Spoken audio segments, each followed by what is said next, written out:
Bonjour, aujourd'hui je vais vous montrer comment importer des contacts directement sur Contact 365. Pour accéder à la configuration globale, il vous suffit de cliquer en haut à droite de votre écran et d'aller cliquer sur Configuration globale. Vous arrivez sur cette interface. Vous allez sélectionner Import de contact. Pour réaliser un import de contact, je vous invite à télécharger en cliquant ici le modèle que nous avons fourni afin que l'import se passe dans les meilleures conditions. Une fois que vous avez rempli votre fichier Excel des contacts que vous souhaitez, il vous suffit d'aller choisir un fichier directement sur votre ordinateur. Exemple, ce type de fichier. Et là, je vais venir lister les champs qui correspondent aux colonnes de mon tableau Excel. Donc, le prénom, cette colonne ne m'intéresse pas, le nom, la fonction de cette personne, ainsi que sa société, l'email du contact, son téléphone,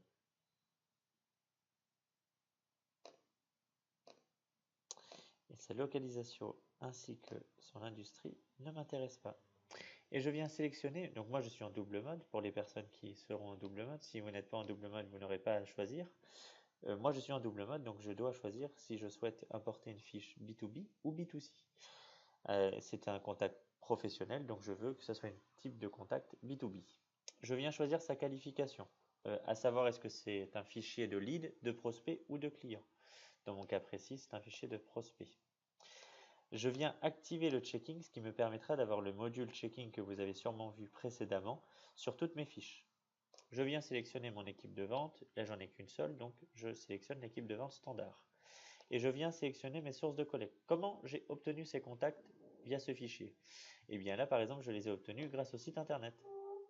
Et je peux venir, si je le souhaite, ajouter un tag.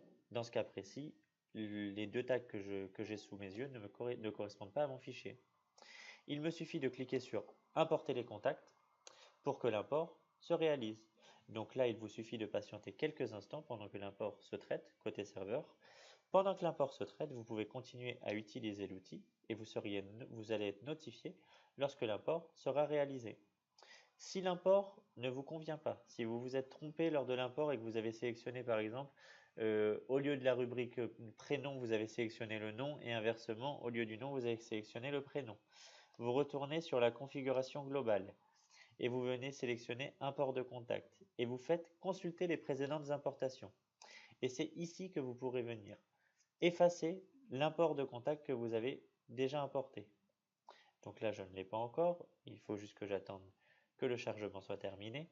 Mais voilà, une fois qu'il sera terminé, je verrai quel est mon dernier import et je pourrai venir le supprimer directement en cliquant ici, ce qui me permettra de pouvoir réeffectuer cet import, car si je supprime un contact hors de l'import, c'est-à-dire de façon traditionnelle en allant ici, dans le cadre de la RGPD, nous avons construit l'outil de sorte qu'il ne puisse pas de nouveau être réinjecté. C'est ce que souhaite le règlement de la RGPD. Si un contact demande à être supprimé, il ne peut pas être réajouté.